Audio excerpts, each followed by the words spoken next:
नवीन metre बदला, आमचे जुने मीटर परत करा, मीटर बदलल बिल वाढलं, सावनेरकरांचा संताप। सौ अश्विनी पंकज घाटोडेच्या नेतृत्वाखाली आम आदमी पार्टी सावनेरकडून MSED कार्यालयावर बेधडक दस्तात सुमारे 200 नागरिकांनी अर्ज भरून जुने मीटर पुन्हा बसवा अशी ठाम मागणी केली।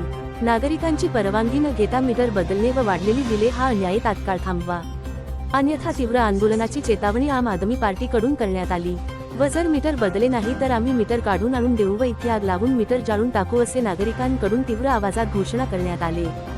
स्मार्ट मीटरबद्दल लोकांमध्ये चिंता आणि विरोध आहे, ज्यामध्ये जास्त वीज बिले, ग्राहकांच्या संमतीशिवाय सक्तीने मीटर बसवणे आणि खाजगीकरणाची भीती यांसारख्या मुद्द्यांचा समावेश आहे।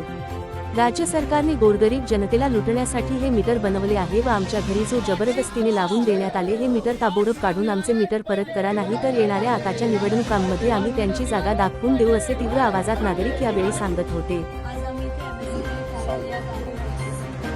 आम्ही इथे MSED कार्यालयात आलो आहे एक निवेदन द्यायला।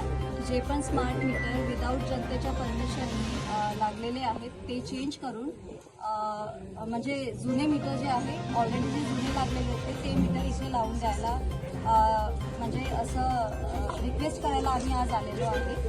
कारण त्यांचे जे बिल आहे, जे जुने मीटरचे बिल होते ते अगदी कमी होते आणि जे आता स्मार्ट मीटर लावले आहे विदाऊट त्यांच्या परमिशनने त्याचे बिल 5 टाइम्स जास्ती येत आहे, जे त्यांना बिलकुल अफोर्डेबल नाही आहे। त्यांचा पगार पण मंथली तेवढा नाही आहे, तेवढं जास्ती बिल ते भरत आहे, त्यामुळे ते खूप जास्ती जनता त्रस्त आहे। त्यांचे अर्ज आम्ही भरून घेतलेली आहे, ती पूर्ण लिस्ट आम्ही बनवलेली आहे पूर्ण सावनेर क्षेत्रातली, ती आज आम्ही इथे कार्यालयात दिलेली आहे आणि आमचं हेच निवेदन आहे की ते लवकरात लवकर ते जुनं मीटर त्यांना लावून दिलं। थँक्यू।